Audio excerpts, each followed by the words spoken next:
And we're live. Hope everyone is well. I'm coming to you late because it's Friday and Friday is the late show, or that's my excuse at the very least. I just did a few other bits. I did a show. I went guested on someone else's show earlier and stuff like that. So it kind of put me a little bit behind, or not that, but other things. Doesn't matter. Can I get a check on sound and video that you can hear me okay and everything, please? Would appreciate it. But yeah, Chopper in the chat, Wolfhound, the Patriot, a few others. Brilliant to see you. Thank you for the sound check there. So the crack tonight. I have many streams like this where I set up a topic, I get loads of information on it, and then as the nights go on, I just get distracted by something that happens that day or whatever, and then they gather dust. So I have one. It was basically on Cahersiveen, a kind of a yesterday, earlier on in the day, I did a search on Cahersiveen, just basically what the latest news is, what's going on. I haven't paid attention in a couple of weeks, so just basically that.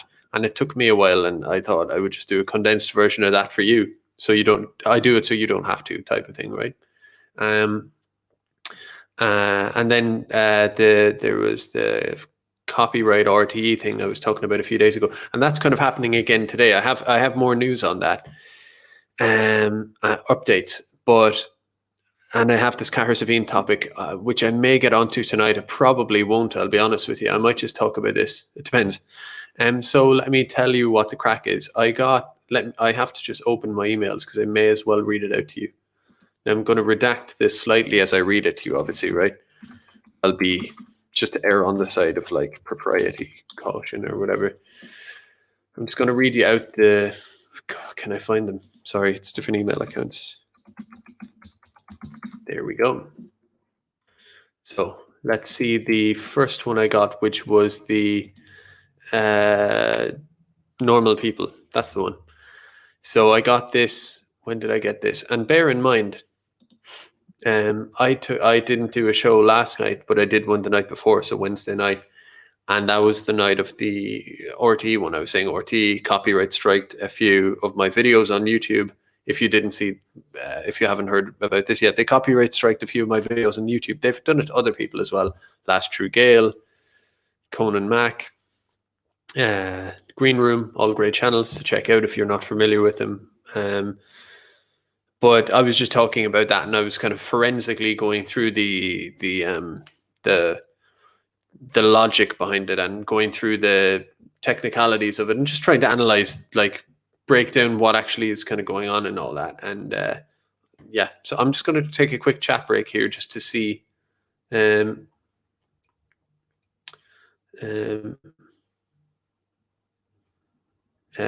someone. Richard says, Garrod, please don't go over all that RTE channel removing stuff again. We know. I'm going to remove you because I really hate that, actually. That's from now on, I'm just going to let you know that's an instant way to get like removed from the chat. I don't know, I don't mean to sound like a school teacher, but it's absolutely infuriating. There's something about it. It's like there's a lot of things you could get banned out of a chat for that I would wave away. Like, my mods might be stricter than me. I'd be like, whatever, it doesn't matter. Someone's being silly, someone's bickering. But there's something about that. I'm like, you're trying to annoy me when you do that. Yeah, I am going to talk about the RTE thing. So he says again, I see another. Okay, hopefully not a channel removing incident. It's boring. Imagine, like, I don't know. Anyway, there's no point. People are like, I've had this thought recently that, like, are there any sane people on the internet? You know, and most of you are great. Like, they just kind of stand out. People like that. But I do want to just check the chat otherwise. Yeah, Chopper agrees with me there. It's fucking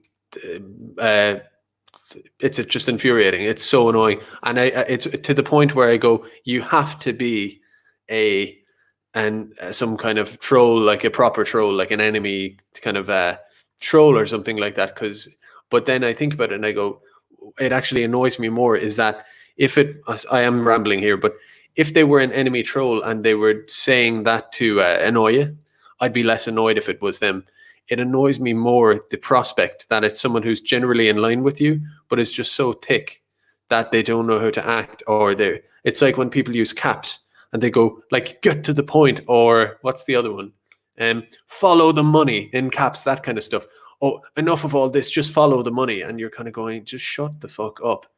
And I can just imagine the thick pricks that are sitting at home. Probably, I know the type. Anyway, so what was I going to say? Yeah, the EJF says, just as if kind of like fulfilling my point for me, calm down, do a John Waters. I don't know what what you call it. John Waters is a calm down, but you're gone as well. This is nice actually. Phil Carey says, Jesus lad, take it easy. You're gone as well. Who else is there? Martin O'Reilly says, get to the point of your rambling. You're gone as well. Anyone else? Richard, why is Richard still here? Oh, I just removed it. I'm not banning people. How do I get them off the sorry lads for this, like normal people. I'm just trying, how do I even get someone off? Mods tell me how I get someone off, because I was just removing comments, and there's an option of put user in timeout, and there's hide user on this channel. Which one is it there? Any of the mods who want to tell me here which one it is, because I want to just go through it, because I wanted to do this for a while actually. Purge, hide user from channel. Okay, so where else have we got? Hide user from channel. Yeah, I've wanted to do this for ages, and from now on I'm going to have that's going to be my thing, because I was far too lenient for a while, and it was just like, it's just annoying. So bear with me. Yeah. Anyway, mods know what the crack is. Anything like that, just gone. Get out. But so the normal people one. Yeah, I did a video on normal people, and I got written to by normal people. Let's say they're agents, they're whatever they're called. And I actually sent it to a confidant of mine, or I let a confidant of mine know. A trusted confidant, just said, hey, here's what's happened. What do you think? And I had already taken down the video, because no big deal to me. I just downloaded it, took it down. It was more a live stream thing anyway. It's not like it needs to be there for posterity or anything. I'm not pushed, right? It was just a random stream. And so I just took it down without really giving it too much thought or getting worked up about it. And then my friend, my confidant, said to me, you shouldn't have done that. That was fair use. You should have just said no, and just maybe added more of a credit to them in the description, something like that. But beyond that, tell them to piss off. But regardless, I deleted it anyway. That's done. That's fine. But yeah, it was an email. I'll kind of read it to you with a bit of redact, because I'm not naming the companies involved or any of that, because I don't want any shit. Dear Mr. Murphy, I'm writing on behalf of Redact Limited. Redact Content is the distributor for normal people. I mean, you can find this out anyway. And Redact have asked me to contact you. By using the footage from normal people and they've linked the video, you are infringing on the copyright of so-and-so Pictures Limited. Please take down your video immediately. Yours sincerely, so-and-so. So it's an email. They didn't report it to YouTube, whatever. It's probably fair use.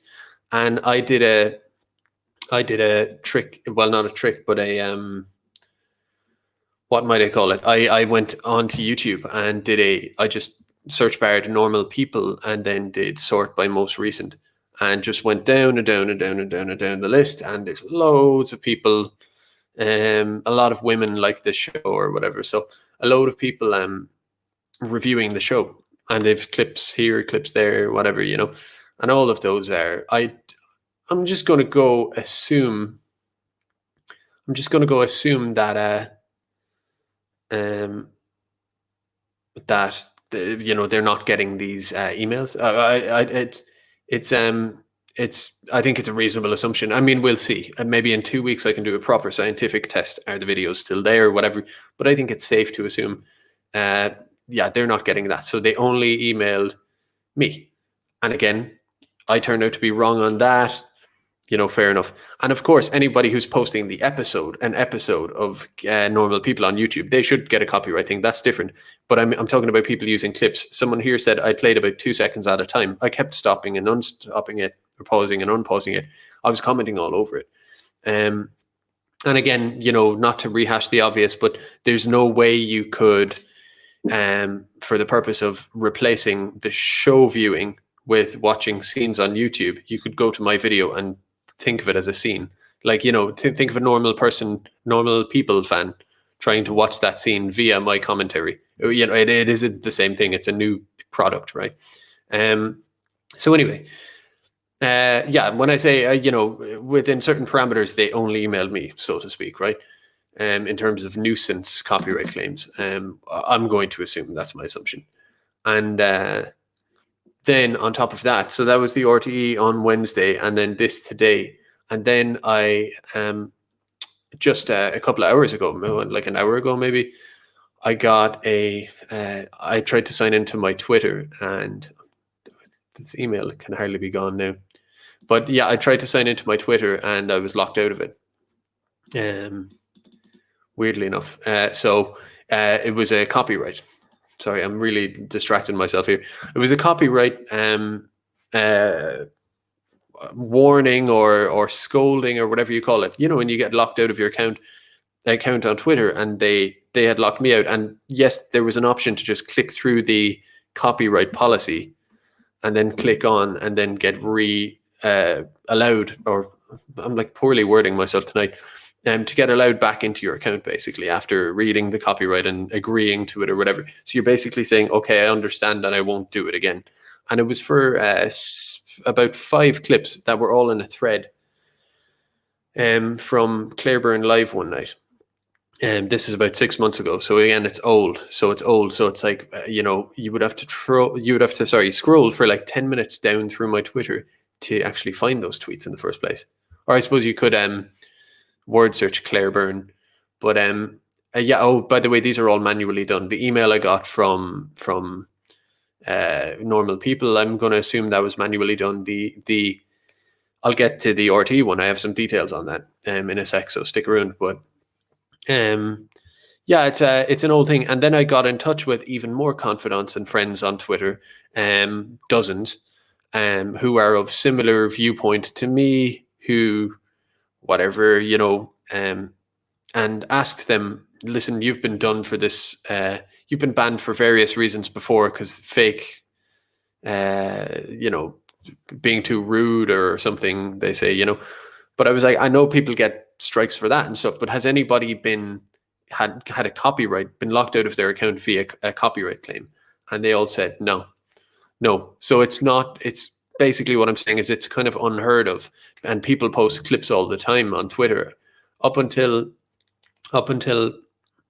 like YouTube, fair enough, has a kind of copyright situation going on. Like people do get strikes on YouTube, but I was thinking, well, Twitter, you don't. Twitter doesn't really work like that, but apparently it does. I didn't, so I've learned.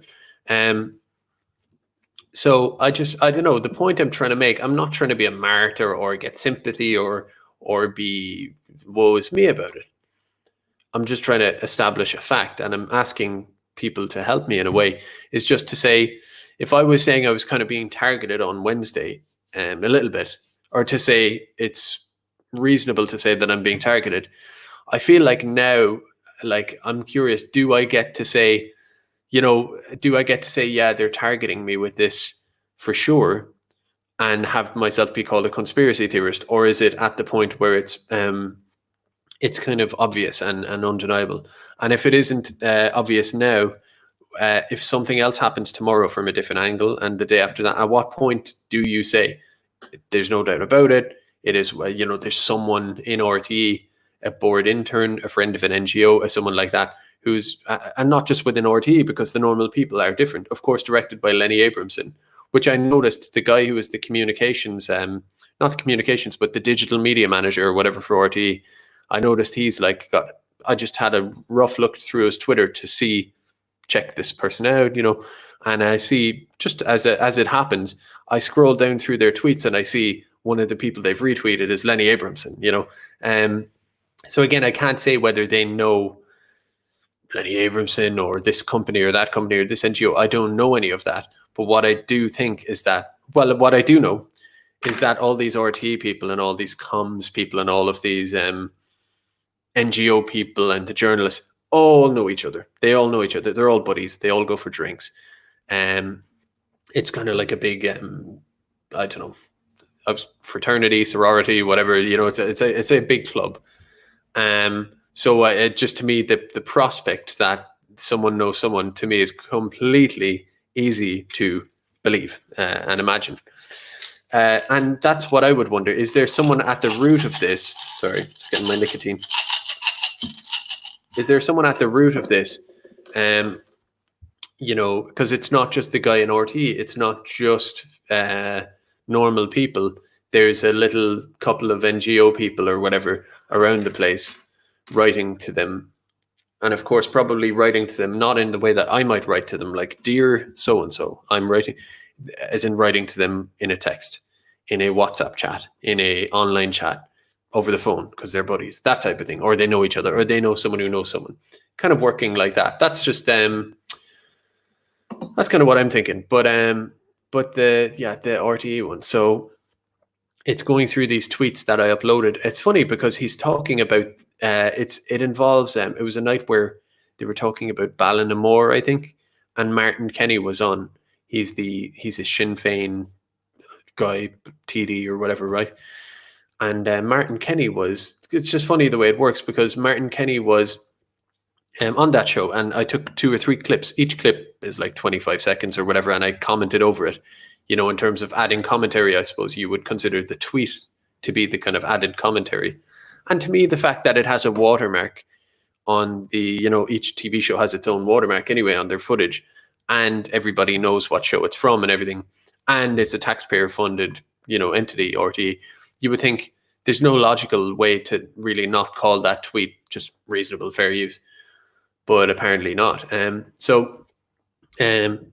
Maybe if I linked to RTE Player or something, maybe I'll do that next time. Anyway, I still have to get clarification on that, because I want to try and get the rules going forward for other YouTubers, Irish YouTubers, so we can plow on and get a rules of the road. I think it's really important, because we can bitch all we want about it, but we also need to just keep going. So they should be obliged to set down clear standards for what you can and can't do on YouTube with their stuff. And if their standard of fair use isn't good enough, what do they want? Do they want, balloons, bells, whistles? What do you want? And we might try to do it, right? But just say it. But that said, it's not about actual fair or copyright, really, right? We know. But so they emailed me. Oh yeah, sorry. So the RTE clips I was quoting, like, a lot of it centered around this guy Martin Kenny, this Sinn Féin guy, and he was talking about the asylum thing, the asylum industry, so to speak. But he was talking about these terrible YouTubers, these terrible racist whatevers, right, who are stirring up hate in all these towns and doing all this. In other words, talking about me, right? Not only me, not by name. Again, not all about me, but so there's other people who do the same thing, but I'm one of those people who does that. So to my mind, I'm looking at the TV and I'm going, he's talking about me, right? And he's saying, these people, one of the tweets I addressed it, he said, these people are spreading fear and this and that. And he said, it needs to be sorted out. I remember it, right? He said, they need to be sorted out. And I was thinking, we have an elected TD here. And he's saying, I need to be sorted out in some way, right? He hasn't described how. And I'm posting it on Twitter to kind of expand on that, to say he's talking about me and my type, people who talk about direct provision, who talk about the asylum industry. He's talking about people like me, and he's saying they need to be sorted out, in quotes. That's weird. What's that about? So I'm not only am I using RTE footage in a kind of a fair use sense, but I'm actually using it in the sense that, like, there's almost a an element, and I don't mean legally speaking, I just mean morally speaking or normally speaking, there's a kind of an element of ownership I would have over even that specific clip, because it's like, well, the guy is talking about me in all but name or whatever. I feel like, you know what I mean, I should be able to kind of isolate that clip and point that out. But alas, anyway, that's not particularly relevant. I'm just pointing out the tweets that they were referring to and why there's a little bit of extra irony on those tweets. It's from Claire Byrne Live one night. I took two or three clips. They're 20 seconds long each, 30 seconds long, whatever, with commentary, you know, in the form of a tweet. So they're reported, and it says, if you wish to contest, blah, blah, blah. I don't, not now, not on these anyway. I just want to know what the rules of the road are going forward. And then once we know the rules, once they know the rules, and if they make a copyright claim against one of us and they've already outlined the rules for us, and we can say, you're reporting me against your own rules, potentially that can be used against them in some form of nuisance kind of harassment type of thing. Because you can just say, I'm doing everything you yourself said needs to be done, and you're making claims against me. That's basically some kind of, I don't know, being a pest, being a nuisance, kind of a harassment. So that's what I want to do. But so my point being, right now I'm not contesting them too much or whatever, right? Not this one anyway. It's just a couple of tweets from 6 months ago. I'm not pushed. But I don't want to name the guy. I'm sure I'm allowed to. His name appears in this email. But it's I mean, you know, I'm not telling you to figure this out or not figure this out. It's none of my business. But the email is from, or the claim is from the digital platforms manager at RTE. And funnily enough, and again, don't accuse me of trying to manager at RTE. That's me there talking back to myself. Don't accuse me of trying to drum up conspiracy. Again, my thing is always to try to do the opposite and not overemphasize things or make claims that I don't know. But again, the person who is this, what did I say? They were a digital platforms manager for RTE. So it was obviously going around the place on, you know, on my YouTube, on my Twitter as well now. And I just looked into this person, and again, a quick look. They retweeted Lenny Abramson. That's not a crime. That's allowed, right? But, you know, it strikes me as a funny coincidence, you know, type of thing. But more importantly, that was just a small thing. That's nothing. But more importantly, I look at this person and their resume, so to speak. They are RTE now, and their previous job was Storyful. Now, I've talked about Storyful before. I don't have all the information about them to hand, but I'm sure most of you know about Storyful. It's a social media intelligence agency, and they are, I mean, dead set against the likes of me, the likes of you. They make it their business. We have Aoife Gallagher was honeypotted by the Burkean. They are a corporate brand manager, effectively, and a media kind of assistance squad. I don't know what to call them, right? You look at their website and it's all mumbo jumbo kind of euphemistic stuff. But what they really are is corporate comms, literally regime comms, corporate brand protection. But on the other end, they liaise with the media. So they're this kind of, I don't know, information Stasi on behalf of corporations, and I suspect the state as well in certain ways. But he used to work for them. Again, you know, you have, is his name Mark Little or something like that? I've seen loads of people fly in and out from RTE to Storyful, and there's no way that this guy, I have to look him up now. I've already forgotten his name. What's his name? Bear with me here, because this is kind of interesting to me anyway. Okay, so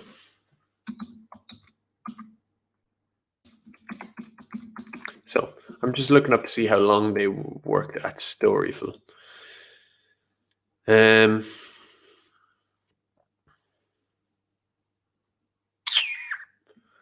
kind of hard to make out. I don't know, probably a couple of years. I don't know. So anyway, kind of failed at that one. But yeah, Storyful connected there. The whole thing on it going from YouTube to Twitter, but nobody else on Twitter. People who've posted And again, I don't, you know, I don't identify with the word racist or anything, but what other people call racist stuff on Twitter. So it's not a matter of politics or anything else. It's and I'm open to correction on this, but from what I've of all the people I know, none of them have had a copyright claim against them on Twitter. So to me, it's basically fact. And on Wednesday, when I was talking to you and I was speculating, I was still caveating to say, I don't want to go over the top here and start saying this and that, start assuming things. Because for one, I'd look like a fool. And for two, I'd be insulting your intelligence. And for three, a couple of other YouTubers got their YouTube's videos copyright striked. So it's like, well, it's not just me.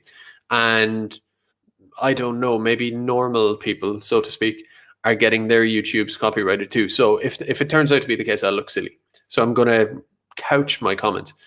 But no, now we have Twitter as well, and nobody else I know has gotten a Twitter thing. I can only say for fact that there's some bullshit going on. And again, you're talking about the state broadcaster. It's just what I find interesting about all of this is that they will always find a way to kind of get to you. You know, so if YouTube, if they can't get YouTube to take it down because you're breaking their terms of service in terms of content and sensitivity or whatever, and if they can't get you fired from your job, and if they can't do this and they can't do that, they will try to stifle your message any way they can. And it's such a little bureaucratic thing, this kind of nuisance copyright strikes coming from all angles, you know, on Twitter, on YouTube, also normal people sending me emails, all within, this is the other key point as well to bolster my kind of theory here, is that it all happened within 2 days, right? Never happened before, all happens within 2 days. Again, the other argument you could say is, well, maybe RTE have just gone through a policy change where they now have a policy change. So the fact that it never happened before 2 days ago, and then it began happening 2 days ago, could be explained by the fact that RTE changed their policy overall, objectively, 2 days ago. But then I would have to ask, well, does that mean normal people change their policy, or whoever their company are? Or, you know, there's no other way to explain it than some bullshit from these people. But the thing is, for me, I don't care. I enjoy pushing back against this stuff. And by the way, some of these names that are coming at me, and I will find out more, I'm not threatening anyone.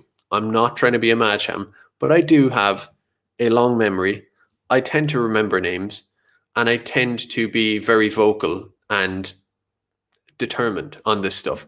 So I don't know. The way I would see it is anyone who's going out of their way in some office somewhere to do this, who isn't directly involved. If you're one of the NGOs and you have a personal vendetta against me, then I suppose it is worth your time. Because if you can do me any harm, then it's you will take delight out of it.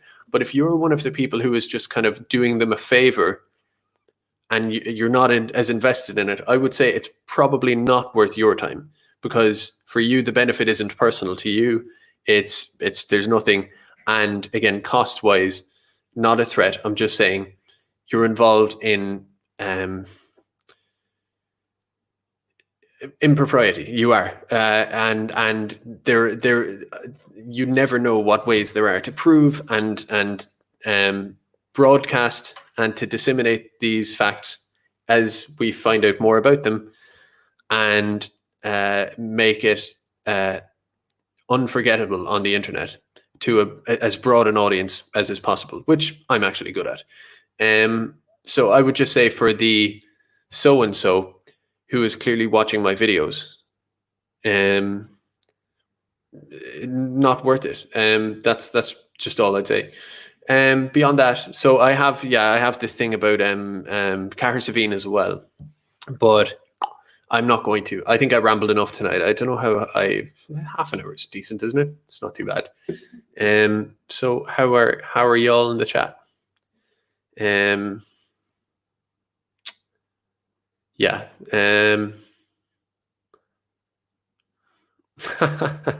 I like this comment, actually. Michael Equin says, don't listen to the Muppets, Garrod. Keep up your great work. Thank you. I will not listen to the Muppets.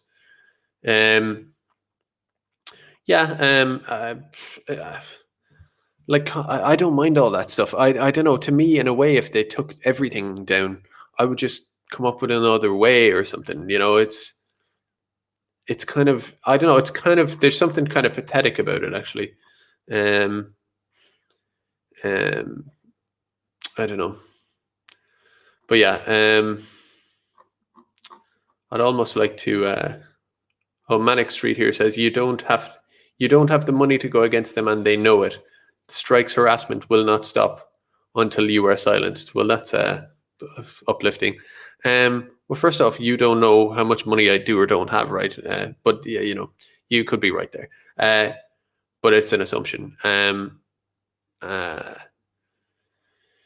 Strikes harassment. Nah, the strikes harassment will not stop until you are silenced. Nah, it's not all about money anyway. It's not. It's about, to me, it's about will, and it's about passion, and it's about determination and self-belief. I know there's a limit with money and stuff like that, right? I know there's a kind of a limit in some ways, and it can be an issue. But no, passion, determination, and genuinely believing in a just cause, right? And having an internalized mandate is much stronger than any paid shithead. It kind of I don't know what you would call it, like just a random comms person, a random intern, with too much time on their hands and who think they're smart, right? And yes, they may have a big legal team and all that stuff, but again, it's about determination and persistence, because you won't be there. You won't be plugging away at it for a long time to come. I might. And again, I have a fucking long memory. Sorry to curse there, but I do. I have a long memory. I tend to remember these things. You don't. I think the game theory is kind of equalized against money by passion and belief in what you're doing. But I don't know. I'm also just don't care too much. Like, there's so many things. Like, for example, even if you're everything as well, I think for nationalists is a cause for innovation. And I'm complaining. There's people I know. Horace, a British YouTuber, had his channel. I think he had his channel deleted or taken away from him entirely, right? And plenty other people have had that. Those people would be laughing at me getting hot under the collar about a few copyright strikes, right? Again, to me, it's not emotional. It's not emotional, or it's not about getting hot under the collar. It's about seeing something happening and trying to, and again, I'm giving away all my kind of strategy or thinking to the NGOs, which again, I don't mind doing, because it's not about clever tricks. It's about, to me, self-belief in the end. So it doesn't matter. So is that, like, when they come at you with these kind of things, you have to judo them, basically. And when someone comes at you like that, you don't ignore it, because you're passing up an opportunity to do some judo, so every time they come at you in some way, to me, I always think of it as a big opportunity and an inspiring opportunity to counterpunch, basically, and metaphorically speaking, right? But what was I going to say? I had some other point. I don't know. It's just that someone saying jujitsu. Did I say jujitsu? I was talking about judo, basically. The whole thing about judo. So. My point is that I think with nationalists there is a bit of anti-fragility there as well. Like, it's not the be all and end all.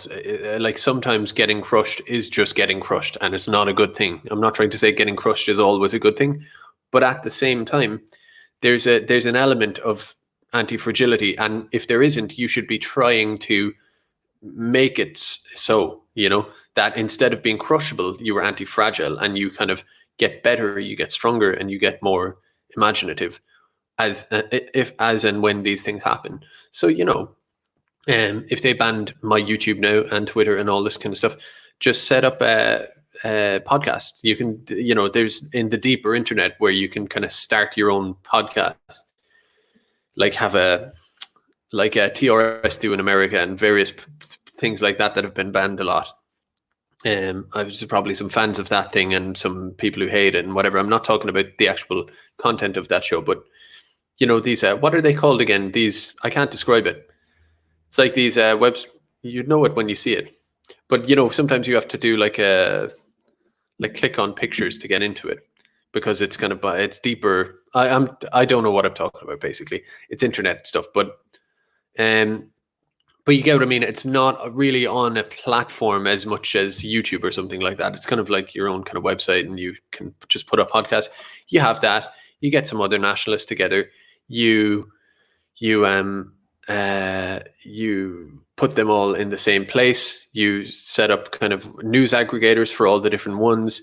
You instead of, and I'm not going to name names, but there are a lot of funds being wasted in our movement here and there. But you try to put a bit of money into that just once, just to get it going. And then I don't advocate illegal stickering, but if one were to advocate it, which I don't, but if one were, you could sticker the entire country, right? Which I wouldn't do, but someone might. To come up with kind of, I don't know, what's the word? Kind of more radical, more imaginative, creative ways to get the word out there. That kind of thing. I don't know. My point is, as they ban you, you can develop with it, and you can roll with those punches. Coolio14 asking me a question there. I'm just going to get rid of that one.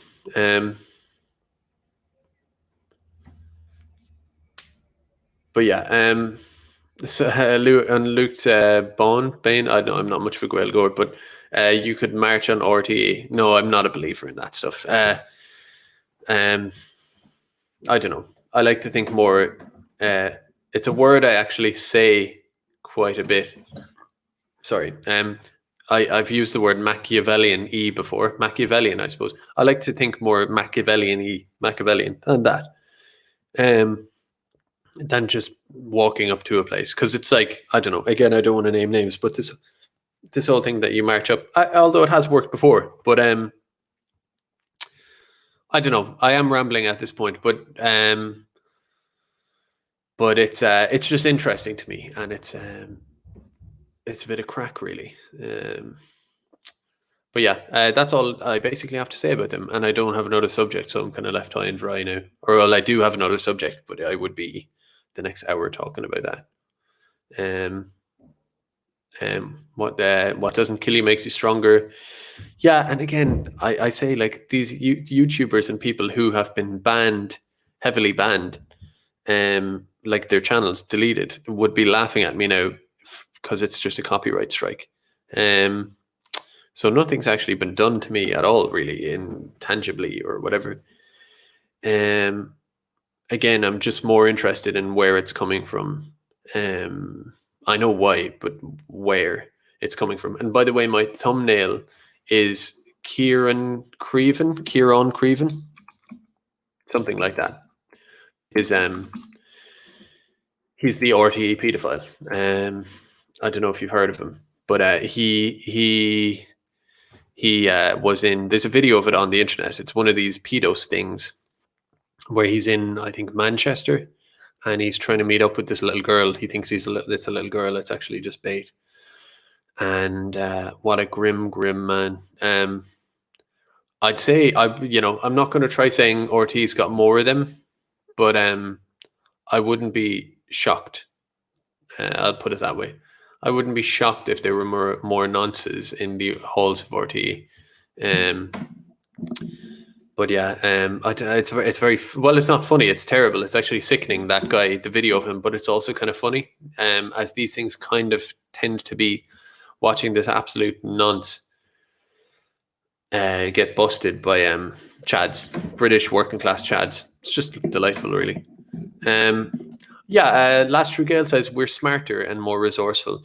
That's my point, is that we're so much smarter and more resourceful. Well, it's not my point, it's Last True Gale's point, but we're smarter and more resourceful, as well as what I mentioned, which is passionate and having greater convictions.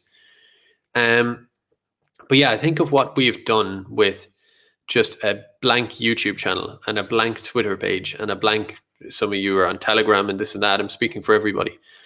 You know, absolutely no institutional power. Like, as in, if you think I'm overstating that, I'm not. Absolutely zero institutional power.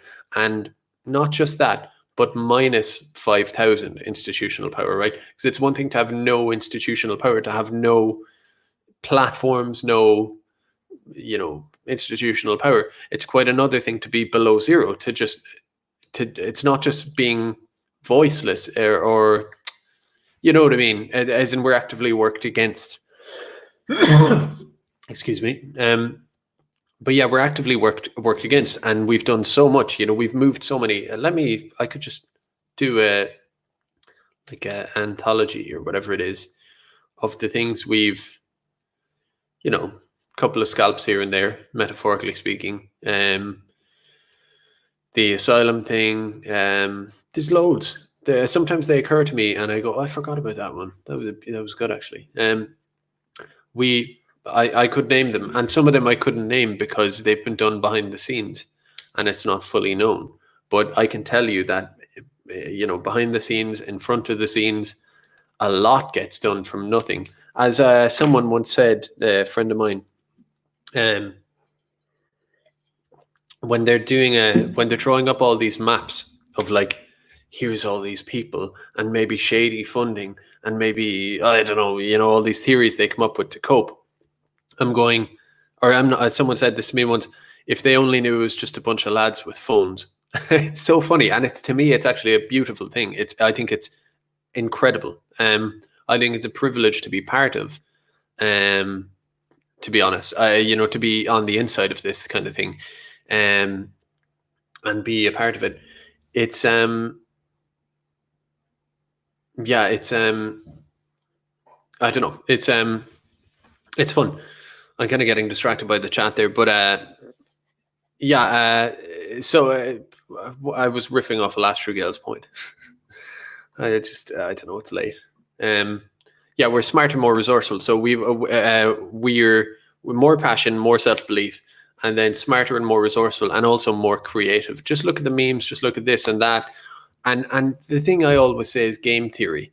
The fact that we are in a strategically, or like a resource-wise and everything, weak position, and they are in the strongest position. They have the entire Western world and every center of power, or locus of power behind them, and we have ours, and yet we're being beaten by them, I suppose, but we're always pushing back a little bit, right? So we're doing that, edging them inches back all the time. We all know that's the way it's going, right? In general, whether it's culturally or anything else. We're always doing that, and we've got a matchstick head of power, and they've got a my analogy breaks down. They've got, I don't know, an articulated truck, right, of power size wise, and yet we're the ones pushing them back. I do take comfort in that game theory thing. Again, I'm no mathematician or whatever, but you run that by a mathematician, and he will tell you that you're in spite of what it may seem like, you are actually in the driver's seat. Again, the people try, whoever it is, right, are behind copyright striking my channel. I mean, the people who are behind this RTE wanker, who's probably watching this now, or possibly is, the people who are behind him, the people who are like goading him on, or his friend or whatever, they're all paid big salaries and given pats on the head for all of this. We are persecuted for it, and yet we keep going. To me, it's so obvious. It's so obvious we're in the driver's seat in that situation, because it's like, we won't go away, no matter what it is. And again, nothing big has happened to me compared to other YouTubers and people who've had much worse bannings and everything than me. I'm just speaking to the general point. In case someone else gets banned or I get banned or whatever, this is my statement on it. It's like a resolute belief in, like I said, an internalized kind of just cause, truly believing in it. I don't know. And a firm conviction that no matter what happens, you will keep edging forward, no matter what they throw at you. I'm talking about big things, small things, no matter what it is, to the fucking death, right? I know that's a bit dramatic, but it is what it is. It's like, I'll keep going forward until you kill me, quite literally. You, on the other hand, are paid. You're paid. You are given pats on the head from powerful people. Cynically, I'm very confident in that position. What about you? That's how I feel about it. So anyway, So pour a sip out for all the people who've actually gotten banned and stuff. I've nothing to complain about here. Excellent observation, last True Gale says about Irish Fenian. So what was this excellent observation? The Ponzi bullied soy boyos of today will be the old bill and politicians of tomorrow. So the soy boys of today will be the police and the politicians of tomorrow. What about the day after that, lads? Come on. I don't know. You could say I'm deluding myself or something like that, but I'm always hopeful. Keith says Horace was banned off YouTube this week. I mentioned it earlier. I mentioned him as the example of someone who actually has something to complain about compared to me. It's happening all over the place, and we all know it's the way it's going, and there's not much you can do about it. I do think, though, as it happens, this is what, in a way, my broader point is that instead of getting hit with this stuff and kind of just having it happen, if you can, and this isn't always possible, but if you can counterpunch and drag something out of them, take, for example, and I'm going to use myself as the example or whatever, right? I'm going to pat my own back here because nobody else is going to do it for me, right? The Barrow Street, the Google place with the Nazi thing, the so-called fake Nazi, or the fake Nazi, the so-called Nazi, the fake Nazi, right? That could have been an absolute, that was poised to be a disaster for us, right? A plot against us. And it wasn't actually, I was going to say, I did so much. It wasn't just me. There was a few other people. It was a kind of a collective effort in a way. Turning that on its head. So it's like, basically it's like that can happen and it can be a bad thing. Or it can be a bad thing and get you negative stuff. And it still looked bad. It still looked bad in its own way, no matter what the truth was, right? It looked bad, but it also looked really bad for the other side and caused all this consternation. So you have to take their efforts, because that was a gay op, effectively, right? You have to take their gay ops and expose them and put it all out there and lay it all bare. Like I say, counterpunch all the time. So as they, because we all know they're going to ban us, this will probably get banned eventually, just straight up, and so will Keith, and so will Last True Gale, and everybody, right? And all of you other accounts, like kind of more anon accounts. That's kind of the end position. Our thing has to be to force them to uncover them as we go down.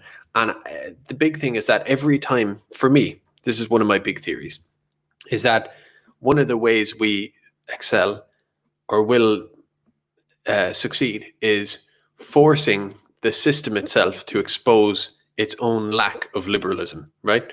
So by that I mean exposing, like Scooby-Doo, pulling the mask off and saying, underneath this so-called liberal order, there is a highly authoritarian, highly centralized regime, which is why I always use a word like regime, because it's important to drill that home. Under this liberal, justice for all, democratic, everybody's equal, everybody gets the same rights.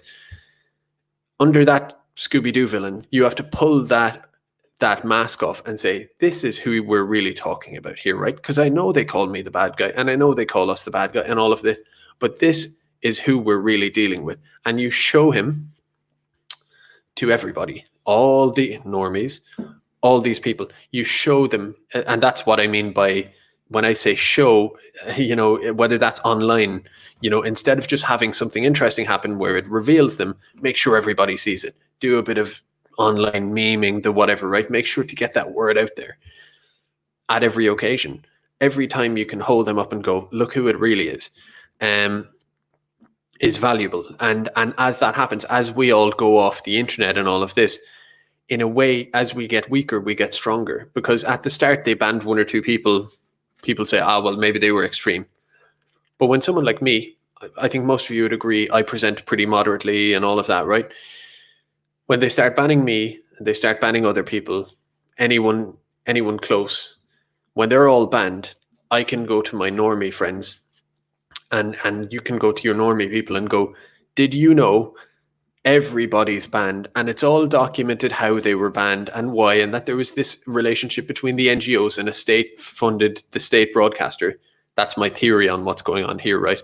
If I could demonstrate it, it would be cool. I might not be able to, but in theory, if you could demonstrate that, that would be a great thing, right? So that as you tell the story retrospectively, you can demonstrate that, and that's very important to me.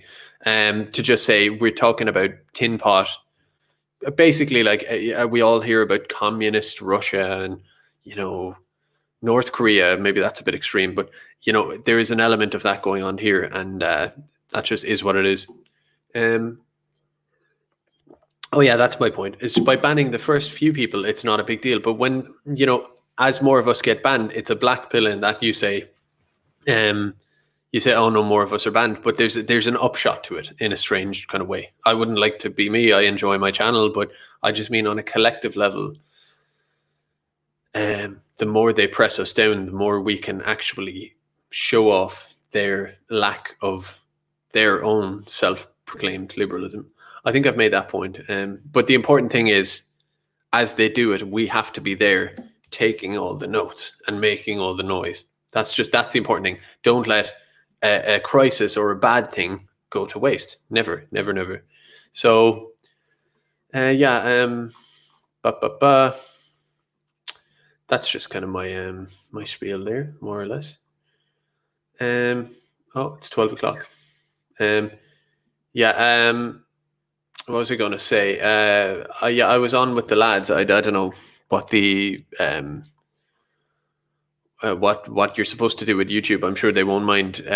On Dord Fena, which is these two young fellas, as I would call them, which means anybody who's younger than you is what you call a young fella. I was on with them earlier, and we had a good chat. And I think they're going to upload it at the weekend. I'll tweet that out and everything. But I had a great chat with the lads, and I really like their channel. What I do like as well is that they abuse their commenters, kind of, or they do a thing called based or cringe, and they review their comments. And I was talking about commenters earlier. I like most of you, but they're just, I don't know, they have a real upbeat character, and kind of they're just, I'm a big fan. So if you can go over to Dord Fena and subscribe to them, that would be good. And my chat with them, I assume, will be up at some point over the weekend. And other than that, I'll be back Monday. So have a great weekend. Enjoy it. Ihawa. Thanks for watching. See you.